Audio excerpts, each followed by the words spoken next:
आज राष्ट्र की बात में मेरे साथ एनसीपी की तरफ से पार्टी के वरिष्ठ नेता नरेंद्र वर्मा मेरे साथ हैं, जो कि मीडिया इंचार्ज भी हैं पार्टी के।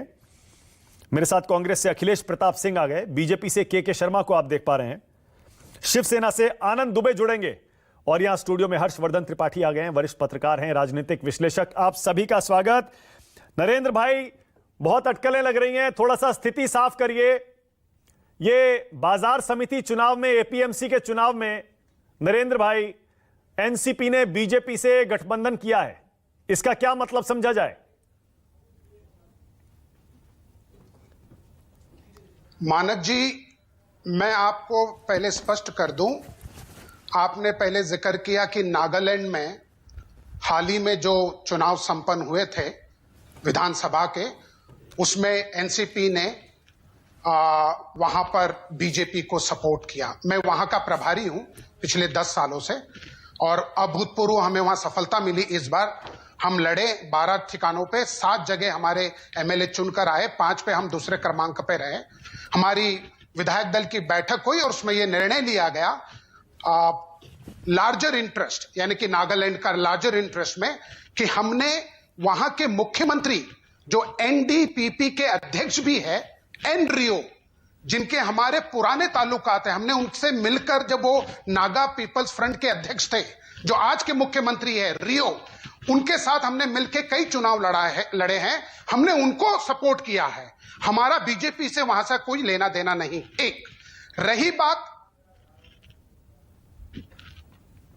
जो जेपीसी, जॉइंट पार्लियामेंट्री कमेटी, आप कह रहे हैं कि उसका एनसीपी विरोध कर रही है। जब बजट सेशन शुरू हुआ, शुरुआत से ही तमाम विपक्ष दलों ने यह मांग की कि ये जो हिंडनबर्ग रिसर्च की रिपोर्ट आई है, उसके आधारित गौतम अडानी की जितनी कंपनियां हैं उस पर जांच होनी चाहिए। हम भी उसमें शामिल थे कि हां, जांच होनी चाहिए। या तो सुप्रीम कोर्ट कोई समिति गठित करे या फिर जॉइंट पार्लियामेंट्री कमेटी जेपीसी का गठन हो।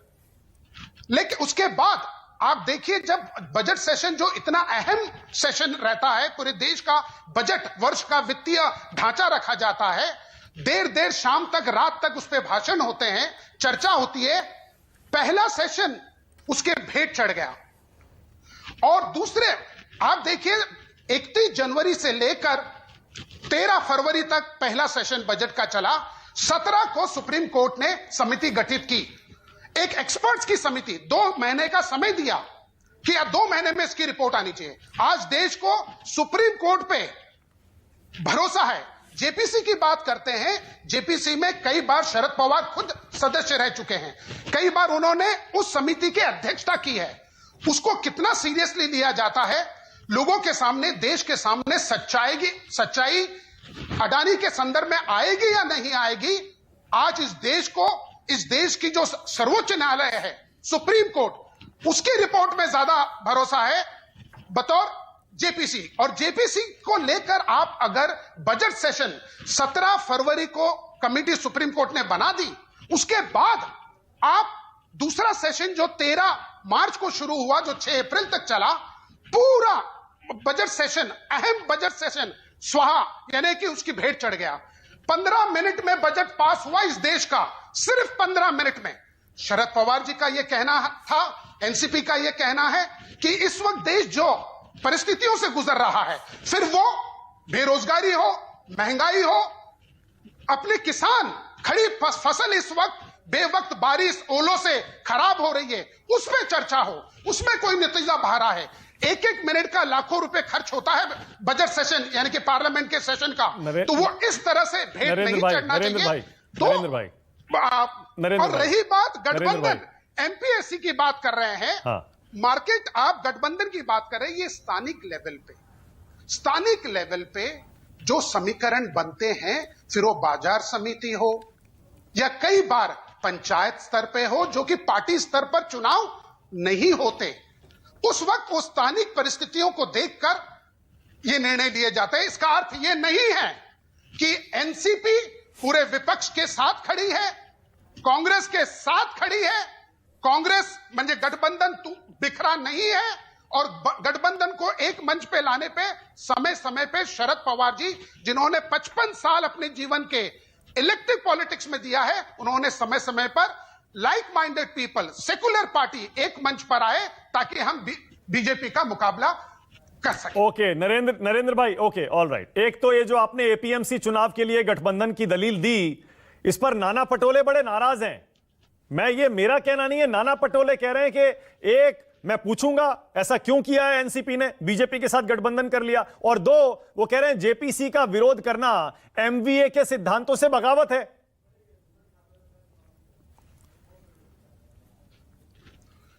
पहली बात मैं आपको स्पष्ट कर दूं, एमबीए का जो गठन हुआ है वो कॉमन मिनिमम प्रोग्राम पर हुआ है। आप देखिए एमबीए महाविकास आघाड़ी में कौन है? कांग्रेस हमारे साथ है, लेकिन शिवसेना भी हमारे साथ है। क्या शिवसेना की और हमारी आइडियोलॉजी एक है? हमारी दोनों की विचारधारा एक है? नहीं, उनकी विचारधारा शिवसेना की अलग है, एनसीपी की विचारधारा अलग है, लेकिन हम कॉमन मिनिमम प्रोग्राम पर एक हुए हैं। और वो कॉमन मिनिमम प्रोग्राम जो है वो महाराष्ट्र का विकास को लेकर, उस पर हम एक हुए हैं।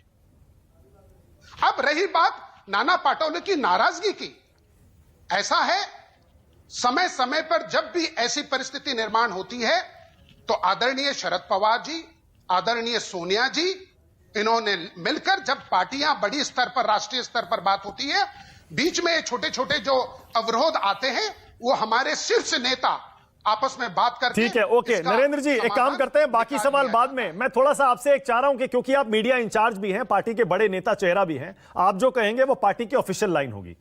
क्या आप राष्ट्र की बात में न्यूज 24 चैनल पर करोड़ों लोग देख रहे हैं, क्या आप ये कह सकते हैं कि हम 24 के चुनाव से पहले बीजेपी के साथ गठबंधन नहीं करेंगे? कोई संभावना नहीं है, रूल आउट कर देंगे आप उसे?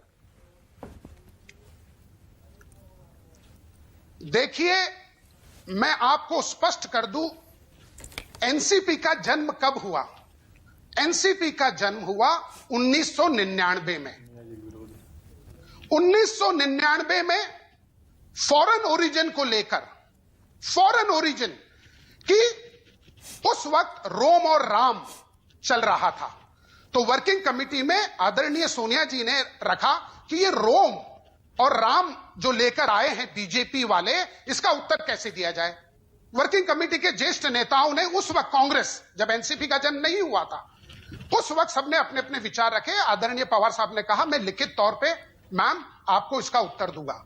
उन्होंने लिखित, उनका यह कहना था अपने पत्र में कि मैम राम और रोम का अगर उत्तर देना है तो आप कांग्रेस की अध्यक्षा रहे और आप जिसे कहे XYZ उसको आप देश का प्रधानमंत्री बनाएं। यह उन्होंने लिखित में दिया।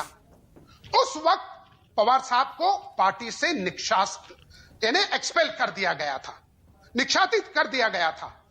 आज 24 साल हुए,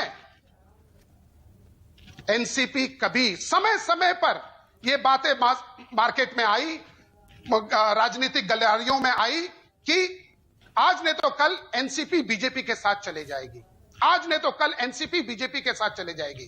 24 साल का समय बहुत बड़ा होता है।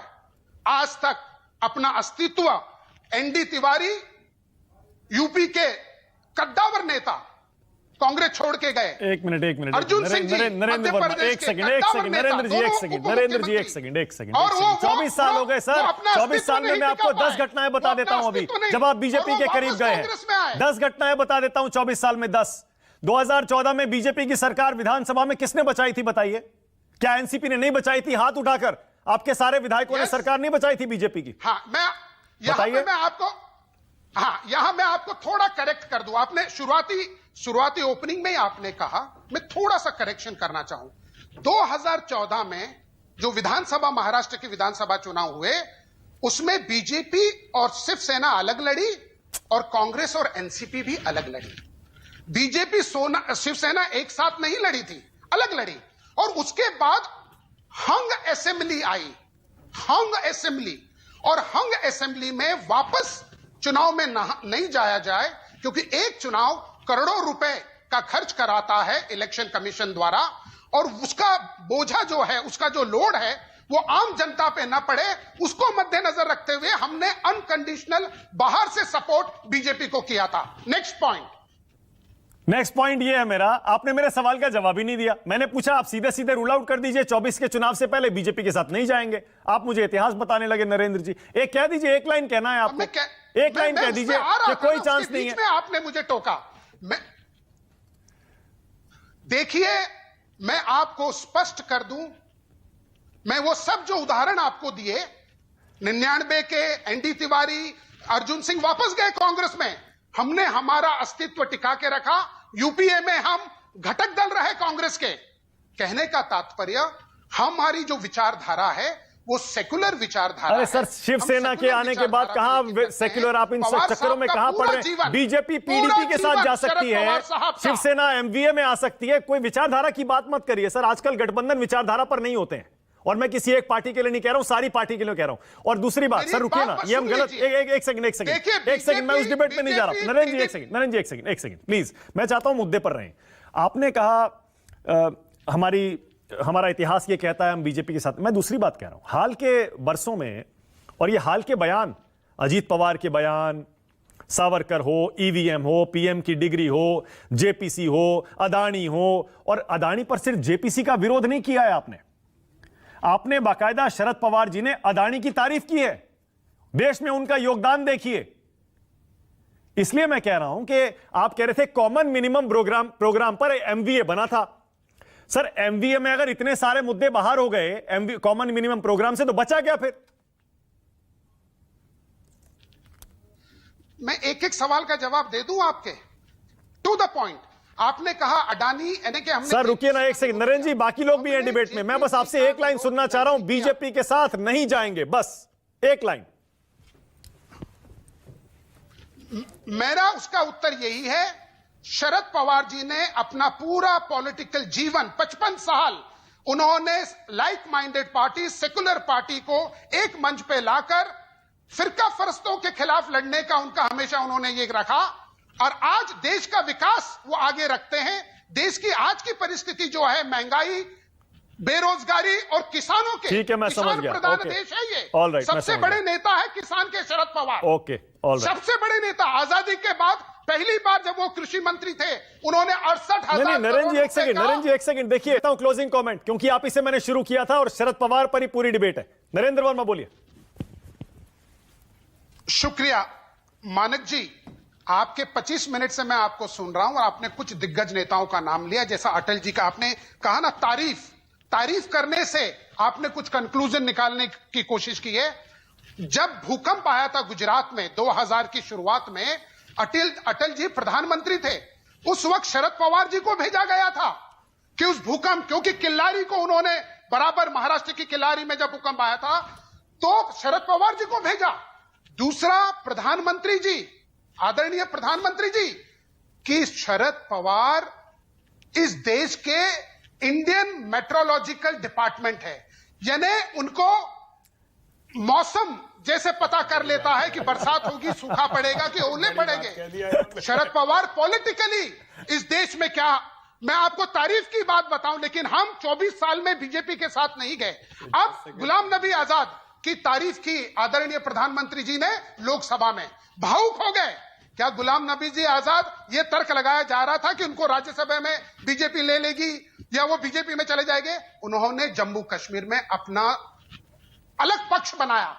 तो तारीफ से ओके, ऑलराइट, मेरे पास टाइम खत्म हो गया। नरेंद्र जी, अभी तो ये मुद्दा चलेगा, फिर डिबेट करेंगे। क्लोजिंग कमेंट जल्दी से, 20 सेकंड। नहीं, सिर्फ 10 सेकंड में। देखिए, नरेंद्र वर्मा जी ने बहुत स्पष्टता से बताया कि भारत की राजनीति के मौसम विभाग हैं पवार साहब, उनको दिख रहा है 24 में क्या होना है। क्यों बेवजह की बात करें, इसलिए सीधी सादी बात कर रहे हैं। अभी मुश्किल में तो कई लोगों को डाले। ओके, ऑलराइट, देखते हैं क्या होता है। टाइम फिलहाल खत्म हो गया है। बहुत धन्यवाद आज राष्ट्र की बात में आने के लिए आप सबका। छोटा सा ब्रेक ले रहा हूं, देखते रहिए न्यूज़ 24। राष्ट्र की बात प्रेजेंटेड बाय